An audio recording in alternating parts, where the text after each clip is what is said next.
તો હેલો મિત્રો, તો આપણો પહેલો વિડીયો છે. જો તમને ગમે તો લાઈક, શેર અને સબસ્ક્રાઈબ કર્યા વગર જાતા નહીં.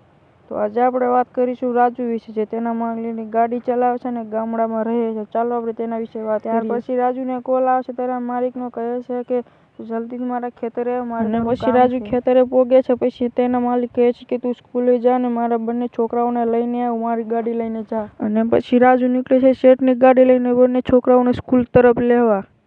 અને પછી બંને છોકરાઓને સ્કૂલે લીધા પછી જાય છે ઘર તરફ. અને પછી રાજુ ઘરે પહોંચવા માટે જ ગાડી જલ્દી ચલાવે છે, પણ જલ્દીમાં ગાડીનું એક્સિડન્ટ થાય છે.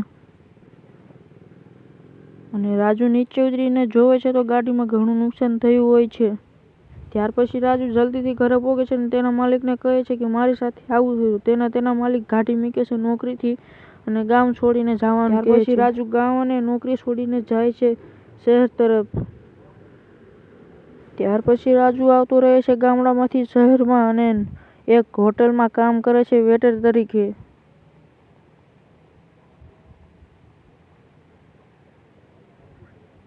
અને એક દિવસ રાજુ જ્યારે ઘર જઈ હોઈ રહ્યો છે રાતે, તો જોવે છે કે એક આગળ ફોર્ચ્યુનરનું એક્સિડન્ટ થયું હોય છે ઝાડ હારે ટકરાઈને.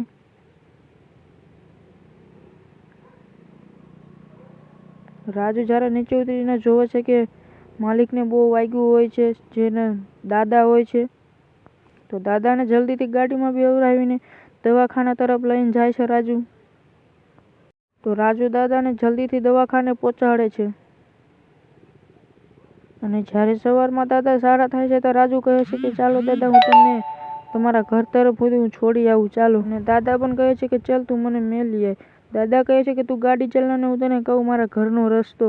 ત્યાર પછી રાજુ દાદાને લઈને એક ગામડામાં પહોંચે છે અને દાદા કહે છે કે બેટા, જો આ મેળિયું મારું છે, તું ગાડી અંદર લઈ લે.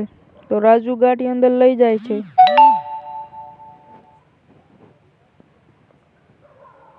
ત્યાર પછીથી રાજુ તે નન્યા નોકરી કરે છે ડ્રાઈવરની અને ખુશી રહે છે દાદા સાથે. જુઓ,